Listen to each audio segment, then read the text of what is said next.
మీ కుటుంబ శాంతి, ఆరోగ్యం, ఆర్థిక అభివృద్ధి కోసం రుద్రాక్ష మహాపూజలో తప్పక పాల్గొనండి. ఇప్పుడే నమోదు చేసుకోండి. వృక్షో రక్షతి రక్షితః అనే నినాదంతో కోటికి పైగా చెట్లు నాటి ఎంతో గొప్ప పేరు తెచ్చుకున్నారు పద్మశ్రీ వనజీవి రామయ్య గారు.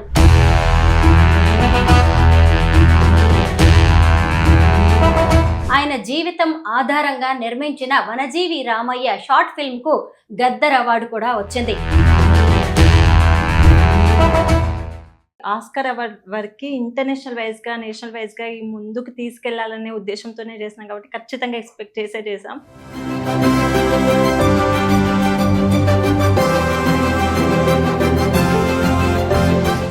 అందరికీ నమస్కారం, నేను స్వరూపపుట్లపల్లి. Welcome to Suman TV. వృక్షో రక్షతి రక్షితః అనే నినాదంతో కోటికి పైగా చెట్లు నాటి ఎంతో గొప్ప పేరు తెచ్చుకున్నారు పద్మశ్రీ వనజీవి రామయ్య గారు. ప్రకృతి, పర్యావరణానికి తన జీవితాన్ని అంకితం చేశారు. ఆయన జీవితం ఆధారంగా నిర్మించిన వనజీవి రామయ్య షార్ట్ ఫిల్మ్ కు గద్దర్ అవార్డు కూడా వచ్చింది. ప్రస్తుతం నాతో పాటు ఉన్నారు వనజీవి రామయ్య భార్య క్యారెక్టర్ చేసిన నాగరాణి రెడ్డి గారు. ఆవిడతో మాట్లాడదాం. వనజీవి రామయ్య గారి గురించి, జానకమ్మ గారి గురించి అనేక విషయాలు తెలుసుకుందాం. నమస్తే అండి. నమస్తే ma'am. Hearty congratulations, Gaddar award వచ్చింది. Thank you so much. ముందుగానే ఎక్స్పెక్ట్ చేశారా? అంటే మీరు చేసిందే షార్ట్ ఫిల్మ్ అయినా సరే దీనికి గద్దర్ అవార్డు వస్తుంది అని. తీసిందే ప్రజలలోకి మూవీ వెళ్ళాలి అండ్ అవార్డు వరకు, ఆస్కార్ అవార్డు వరకు ఇంటర్నేషనల్ వైజ్గా, నేషనల్ వైజ్గా ఈ ముందుకు తీసుకెళ్లాలనే ఉద్దేశంతోనే చేసినాం కాబట్టి ఖచ్చితంగా ఎక్స్పెక్ట్ చేసాం. కాకపోతే ఇది గద్దర్ అవార్డ్స్ ముందే అనౌన్స్ చేయడం, సో మాకు టైం లేదు కాబట్టి ఫీచర్ ఫిల్మ్ తర్వాత సో షార్ట్ ఫిల్మ్గా ఇది ముందుకు తీసుకొచ్చాం. Very happy. అండ్ ఇలాంటి మూవీస్ని ప్రోత్సహిస్తున్నందుకు గవర్నమెంట్కి రియల్గా థ్యాంక్ యూ సో మచ్. మేమైతే చాలా హ్యాపీగా ఉన్నాం. ఎందుకంటే ఇలాంటి మూవీస్కి ప్రొడ్యూసర్స్ ముందుకు రారు. సో ఎంత కష్టపడి తీస్తామో మాకు తెలుసు. సో ఇలాంటి మూవీస్కి ఒక బూస్ట్ లాగా, ఒక ఎనర్జీ లాగా అనిపిస్తుంది. సో ఈ గద్దర్ అవార్డ్స్ చాలా హ్యాపీగా ఉంది. నాగరాణి గారు, వనజీవి రామయ్య సినిమాని మల్టీలింగ్వల్ గా 5 లాంగ్వేజెస్ లో తీస్తున్నారు కదా, అది ఎక్కడి వరకు వచ్చింది?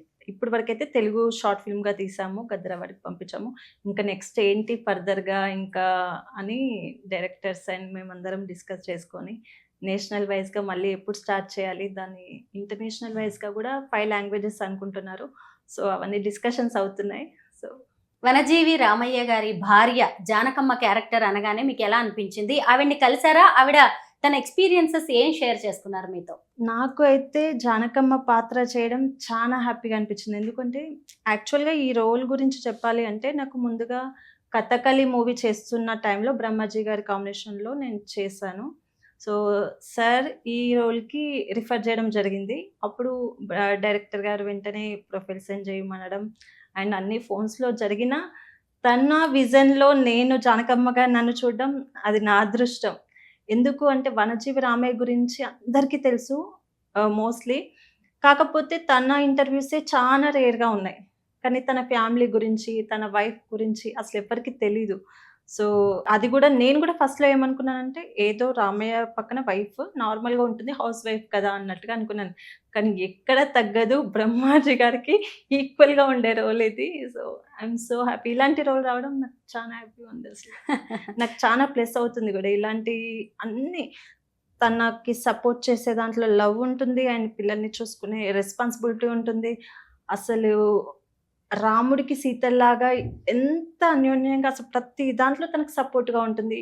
ఇలాంటిది ఓన్లీ రామయ్య గురించి సామాజిక సేవగా అలా ఒక్కటే కాదు, హస్బెండ్ అండ్ వైఫ్ లవ్ కానీ, రెస్పాన్సిబిలిటీ, ఎలా చిన్న చిన్న వాటికే మిస్అండర్స్టాండింగ్స్ వస్తున్నాయి ఈ మధ్య. ప్రతిదీ కూడా నేర్చుకోవడానికి చాలా ఉంది ఇందులో. మీ సినిమాకి చాలా స్పెషాలిటీస్ ఉన్నాయి.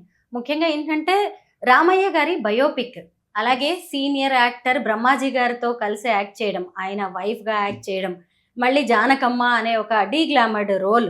మీకు ఎలా అనిపించింది ఇవన్నీ చేసినప్పుడు? అంటే ఇంకా గ్లామర్గా ఇంకా కూడా చేసిన రోల్స్ కూడా ఉన్నాయి కొన్ని మూవీస్లో. ఇది ఓన్లీ రియాలిటీగా, గ్లామర్గా మరీ ఏం లేదు, జస్ట్ రియలిస్టిక్గా చూపించారు. ప్రతిదీ కూడా, ప్రతి సీన్ కూడా యంగ్ టు వాళ్ళ మ్యారేజ్ అయిన నుండి అండ్ అవార్డు తీసుకొని చనిపోయే ముందు వరకు కూడా ప్రతిదీ కూడా రియల్ స్టోరీ కాబట్టి సో వనజీవి రామయ్య గారితో మీరు జనంలోకి వెళ్ళారు. గతంలో కూడా కొన్ని సినిమాలు చేశారు కదా, అవేంటి? గతంలో చేసినవి బంగారాజు, ఫోకస్, కిరోసిన్, స్వాగ్ ఎక్కువ పేరు తీసుకొచ్చింది, కామెడీ రోల్ మీమ్స్ లాగా వెళ్ళి. సో దాని తర్వాత జితేందర్ రెడ్డి కూడా ఎమోషనల్గా, దాని వల్ల కూడా నాకు చాలా మూవీస్ వచ్చాయి, చీకటిలో కానీ అండ్ ఇంకా వేరే movies, black and white web సిరీస్లో. అండ్ అంతెందుకు, ఇది సలార్ మూవీ డైరెక్టర్ ప్రశాంత్ నీల్ గారు కూడా ఇలా ఎమోషనల్ రోల్ చూసే ఫస్ట్ డే సెలెక్ట్ చేశారు ఒక రోల్కి. అలా చాలా ప్లస్ అయినాయి మూవీస్ కానీ. అండ్ రీసెంట్గా hey Balwanth, Om Bheem Bush and Razakar movie and చాలా మూవీసే చేశారు. ఎస్. ఇండస్ట్రీలోకి రాకముందు, ఆర్టిస్ట్ అవ్వకముందు మీరు ఏం చేస్తుండేవాళ్ళు? ఆర్టిస్ట్గా అవ్వకముందు అంటే స్టార్టింగ్లో జాబ్ చేసేది. దాని తర్వాత బొటిక్, నాకు ఫ్యాషన్ డిజైనింగ్ అలా ఇంట్రెస్ట్గా ఉండి సో బొటిక్ పెట్టాను. దాని తర్వాత మళ్ళీ ఆన్లైన్ బొటిక్.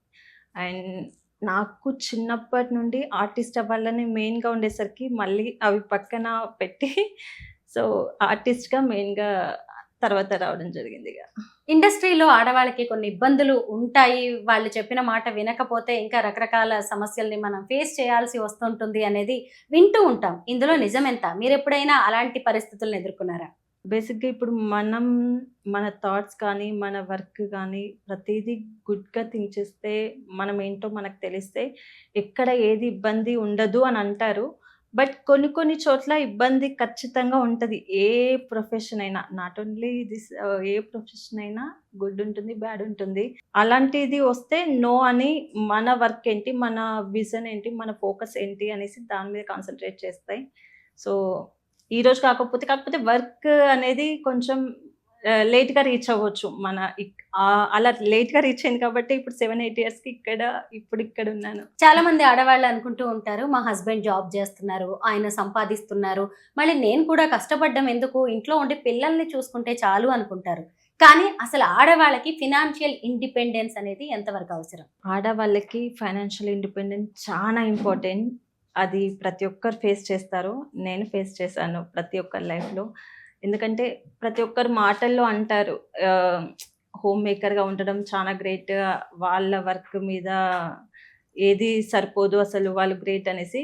కానీ ఏదో మాటల్లో ఒక రోజులో అనేది కాదు. ఎందుకంటే ఎర్నింగ్ లేనిది బయట వాళ్ళు కాదు, ఇంట్లో వాళ్ళు కూడా రెస్పెక్ట్ ఇయ్యని డేస్ చూసాను నేను కూడా పర్సనల్గా. సో ఖచ్చితంగా ఎర్నింగ్ ఉండాలి. అండ్ ముందుగా ఏదో అవుతుందని కాదు, వాళ్ళ మీద వాళ్ళకి కాన్ఫిడెన్స్ వస్తుంది, వాళ్ళు థింక్ చేసుకోగలుగుతారు, స్టాండ్ తీసుకోగలుగుతారు. అండ్ ఎప్పుడు ఏ సిచ్యువేషన్ వచ్చేది తెలీదు. వాళ్ళ కోసం కాకుండా వాళ్ళ ఫ్యామిలీకి సపోర్ట్గా ఉంటారు కాబట్టి సో ఖచ్చితంగా ఎర్నింగ్ చేయాలి. వనజీవి రామయ్య వంటి అద్భుతమైన సినిమాలో యాక్ట్ చేస్తున్నారు, అలాగే చేశారు కూడా ఆల్రెడీ షార్ట్ ఫిల్మ్లో. అయితే ఆయన భార్య జానకమ్మ గారిది కూడా ఎంతో గొప్ప రోల్. అయితే మీకు ప్రకృతి గురించి ఏం తెలుసు, పర్యావరణానికి మీరు ఏం చేయాలనుకుంటారు? పర్యావరణానికి ఖచ్చితంగా ఎవరమైనా చెట్లు, నేచర్ అంటే ఇష్టపడని వాళ్ళు ఎవ్వరూ ఉండరు. సో ఇంకా వాళ్ళ జీవిత చరిత్రను చూస్తుంటే ఇంకా ఇన్స్పైర్ చేసింది. ఎందుకంటే చిన్న వాటికి మనం పెద్దగా ఏదో రోజు చేయకున్నా కూడా బర్త్డేస్కో లేకుంటే ఏదైనా అకేషన్స్కో ప్లాంట్స్ ఇచ్చుకోవడము, వాటి గురించి కొంచెం ఏదో ఇచ్చామా పక్కన పెట్టామా కాకుండా వాటి గురించి చూడడము, కొంచెం బాల్కనీస్లో కానీ అలా కొంచెం చిన్నగా స్టార్ట్ చేసినా సరిపోతుంది. ఎందుకంటే 1.5 చెట్లు నాటాడంటే నాటే ఈజీ. అసలు పొలం ఉన్నా, ల్యాండ్ ఏది ఉన్నా అమ్మేసి చెట్లు నాటేవాడు, అందరికీ గిఫ్ట్స్ ఇచ్చేవాడు, బర్త్డేస్కి కూడా గిఫ్ట్ ఇవ్వమనేవాడు. అండ్ ఒకసారి అయితే తనకి యాక్సిడెంట్ జరిగితే కేసు పెట్టాలి అనేసి అన్నా కూడా లేదు, 100 చెట్లు నాటుమని చెప్పు, పనిష్మెంట్ కింద. అంత మంచి వ్యక్తి అసలు, అంత జెన్యూన్, ట్రూలీ హార్ట్. అసలు ఎవరు ఉండరు అలాంటి వాళ్ళు. అప్పుడు గవర్నమెంట్ కూడా గుర్తుంచుకొని కేంద్ర ప్రభుత్వం కూడా తనకు పద్మశ్రీ అవార్డు ఇచ్చింది. అలాగే ఇప్పుడు ఈ మూవీ వస్తున్నందుకు వెంటనే గద్దర్ అవార్డు రావడం కూడా రియల్గా హ్యాపీ ఉంది అసలు. అంటే సబ్జెక్ట్ అలాంటిది, మెసేజ్ ఓరియంటెడ్ మూవీ కదా. అవును. ఇంకా ఫ్యూచర్లో ఎలాంటి రోల్స్ చేయాలనుకుంటున్నారు? అంటే ప్రతిదీ నెగటివ్, కామెడీ చేశాను, ఎమోషనల్ చేశాను, and negative and key roles, ఇట్లా సపోర్టింగ్ రోల్స్ ఇంపార్టెంట్గా ఏది ఉన్నా కూడా ఆర్టిస్ట్ అంటే ప్రతిదీ చేయాలి. ఇది చేయాలి, అది చేయాలని కాదు. ప్రతి కాంబినేషన్ టాన్ లుక్ కాదు, ఇది కాదు, ఏదో గ్లామర్ లుక్ కాదు, ఎమోషనల్ అని కాదు. ప్రతీది చేయాలి అనేసి అసలు గద్దర్ అవార్డు రావడం అనేది ఎప్పటికీ చరిత్రలో నిలిచిపోయే మూవీ. యెస్. ఇంతకీ బొట్టికి రన్ చేస్తూ ఇండస్ట్రీకి వచ్చారు కదా, అయితే అసలు రావడం అనేది మీకు ఇష్టం, ఆర్టిస్ట్ అవ్వడం అన్నారు. మరి మీరు కోరుకున్న రోల్స్ వస్తున్నాయా? నేను కోరుకున్న రోల్స్ అంటూ మరీ గ్లామరస్‌గా ఏదో వల్గారిటీ లేకుండా అలాంటివి కాకుండా ఏ రోల్ ఇచ్చినా నేను ప్రూవ్ చేసుకోవాలి అనేసి ఇప్పుడు ఈ 'వనజీవి రామయ్యలోనే' యంగ్ టు ఓల్డ్ మొత్తం ముసలి గెటప్ లాగుంటుంది. మీరు అది ఎలా ఒప్పుకున్నారు అని అన్నారు. అవును. యాక్చువల్ అంటే మొత్తం ఓల్డ్ అయినా ఒప్పుకోకపోయేదేమో కానీ యంగ్ టు ఓల్డ్‌లో ఎన్నో వేరియేషన్స్ వచ్చాయి. మన బాడీలో గాని, మన ప్రతి ఒక్కటి ఆర్టిస్ట్ అంటే ఇక ప్రతి ఒక్క ఎమోషన్ మనకి లైవ్‌గా ఆడియన్స్‌కి రీచ్ అయ్యేలా చేయాలి. ఇది నెగెటివ్ అయినా సరే, కామెడీ అయినా సరే, ఎమోషనల్ అయినా సరే. వనజీవి రామయ్య గారి గురించి తెలుసుకుంటున్నప్పుడు మిమ్మల్ని సర్ప్రైజ్ చేసిన అంశాలేంటి? నన్ను సర్ప్రైజ్ చేసింది అంటే, అసలు అంత సామాజిక సేవ చేస్తున్నప్పుడు, వాళ్ళ వైఫ్ అంత సపోర్ట్‌గా చేస్తుంది అంటే, వాళ్ళిద్దరి మధ్య ఎంత అండర్‌స్టాండింగ్, ఎంత బాండ్ ఉంటుంది అన్నట్టుగా, ఇప్పుడు డేస్‌లో కొంచెం ఏదన్నా మిస్‌అండర్‌స్టాండింగ్స్ వస్తేనే అసలు వాళ్ళ గురించి తెలియాలి అందరికీ అనేసి అదొకటి అనిపించింది. అండ్ అలా యాక్సిడెంట్ అయ్యాక కూడా లేదు కేస్ పెట్టొద్దు అనేసి అక్కడ గూడా తను సామాజిక వృక్షో రక్షిత రక్షిత అనే దానితోనే వెళ్లారు. ఎందుకంటే చిన్నప్పుడు వాళ్ళ స్కూల్లో ఉపాధ్యాయుడు చెప్పాడు. దీని గురించి లెసన్. వృక్షో రక్షతి రక్షితః అని మొక్కలు నాటాలి. అండ్ మనం అందరికీ స్ఫూర్తిగా ఉండాలి ఇలాగా చెప్పాడు. అది మైండ్‌లో పెట్టుకొని లాస్ట్ డేస్ వరకి అలాగే ఉన్నాడు. అంటే అసలు బెడ్ పైన ఉన్నప్పుడు గూడా చెట్ల గురించి ఆలోచించడం చాలా ఇన్‌స్పైర్ చేసింది. ఇలా ఎవ్వరు ఉండరు యాక్చువల్‌గా. వాళ్ళ మనవరాళ్ళ పేర్లు కూడా చాలా బాగుంటాయి కదా. వాళ్ళ మన్మరాళ్ళ పేర్లు గూడా చందన పుష్ప, వనశ్రీ, లావణ్య, హరిత మొత్తం వనం గురించి, చెట్ల గురించి వాళ్ళ ఉన్న ఇల్లు గూడా చిన్నగా ఉండి మొత్తం వాళ్ళ ఇంట్లో మొత్తం చెట్లు. అండ్ తర్వాత ఖాళీ ప్లేస్ ఎక్కడ దొరికితే ప్రైవేట్ ప్లేసెసే కానీ, గవర్నమెంట్ ప్లేసెసే కానీ, ఒక రోడ్ మీద వాళ్ళు ఇప్పుడు ఏమో తెలీదు. తను బతికున్నప్పుడు రోడ్ వైడనింగ్ చేస్తున్నప్పుడు కూడా తన చెట్టుందని తన పర్మిషన్ కోసం 3 ఇయర్స్ వెయిట్ చేశారు. సో, ఎంత వాళ్ళ మీద రెస్పెక్ట్ తను మొక్కల మీద పెంచుకున్న ప్రేమ అలాంటిదనేసి ప్రతి ఒక్కరు గమనించి గవర్నమెంట్ కూడా అంత రెస్పెక్ట్ ఇవ్వడం రియల్‌గా ఇన్‌స్పైర్ చేసింది అసలు. వనజీవి రామయ్య గారి జీవితాన్ని చూసినప్పుడు మనకి ప్రకృతిని ప్రేమించడం, పర్యావరణాన్ని ప్రేమించడం, కాపాడుకోవడం ఇవన్నీ తెలుస్తాయి. ఇప్పుడు మీరు జానకమ్మ గారి క్యారెక్టర్ చేశారు. అయితే దాని ద్వారా ఏంటంటే భార్యాభర్తల మధ్య ఎలాంటి బాండింగ్ ఉండాలి, అసలు జీవిత భాగస్వాములు అనేవాళ్ళు ఎలా ఉండాలి అనేది కూడా తెలుస్తుంది. Yes. చాలా మంది ఈరోజు చిన్న చిన్న గొడవలకే విడిపోతూ ఉన్నారు. అలాంటిది రామయ్య గారు, జానకమ్మ గారు వాళ్ళ జీవితాన్ని చూసి మనం ఏం నేర్చుకోవాలి? వాళ్ళ జీవితాన్ని చూసి చాలా నేర్చుకోవాలి. రామయ్య గారు అలా చెట్లు నాటడానికి వెళ్ళినా తను ఎక్కడా లేదు అని రామయ్యని వదిలిపెట్టి వెళ్ళలేదు. ఆఖరికి ఒకసారి పంచాయతీ సీన్ మూవీలో ఉండేను. ప్రతి డైలాగ్ గూడా రియల్ లైఫ్‌లో తీసుకున్నవే. ఇంటికెళ్ళిపోదామని అంత పంచాయతీ పెట్టినా కూడా లేదు నేను రామయ్య బావని వదిలి మీరు నన్ను పెళ్లి చేశారు. అయిపోయింది. మీరు మీ ఇంటికెళ్ళిపోండి. నేను రామయ్య బావతో ఇంటికెళ్ళిపోతాను. రాముడితో సీత ఎలా అయితే పుట్టింటికెళ్ళకుండా అరణ్యవాసానికెళ్ళిందో, అట్లే నేను గూడా రామయ్యతోనే ఉంటాను. రామయ్య బావతోనే ఉంటాననేసి ఒక్కొక్క డైలాగ్ అసలు ఇంకా రియల్‌గా చూస్తే తను ఎంత ఎమోషనల్ మామూలుగా అయితే నేనేదన్నా రోల్ చేస్తే మూవీలో అంత ఎమోషనల్ అవ్వను. అది రియల్ కాదు అని తెలుసు. కానీ ఇక్కడ real story biopic movie first time తీస్తుండేసరికి తను ఎంత పెయిన్ అయ్యుంటది. తనకి ఎప్పుడు ఇంట్లో ఉండే ఒక వ్యక్తి రామయ్య గారు అలా వెళ్ళేసరికి ఇటు నలుగురు పిల్లల్ని ఎలా చూసుకోవాలనే దానితో తనకి తెలియని పని. పొలంకెళ్ళింది, ఇటుకలు మోసింది. ప్రతి పని చేయని పని లేదు. అలా నేర్చుకొని చేసి ఇటు తనని వదిలి వెళ్ళకుండా ఎందుకంటే తను చాలా మంచి పర్సన్ రామయ్య గారు గూడా. తనని అనడానికి లేదు. ఇటు పిల్లల్ని చూసుకుంటూ సో, ఎవరైనా ఏమన్నా అన్నా కూడా రామయ్య గారు తను మంచి పనే చేస్తున్నారులే అక్క అనేసి చెట్లు మనకెంతో మేలు చేస్తాయి. పక్షులకు గూటినిస్తాయి, ఎండాకాలంలో నీడనిస్తాయి. వర్షాకాలంలో వానలిస్తాయి, మనకి గాలినిస్తాయి, పండ్లనిస్తాయి. ఇలా మనకెంతో మేలు చేస్తాయటక్క. ఎందుకంటారు? మీరు కష్టపడుతున్నారు, నేను కష్టపడుతున్నా.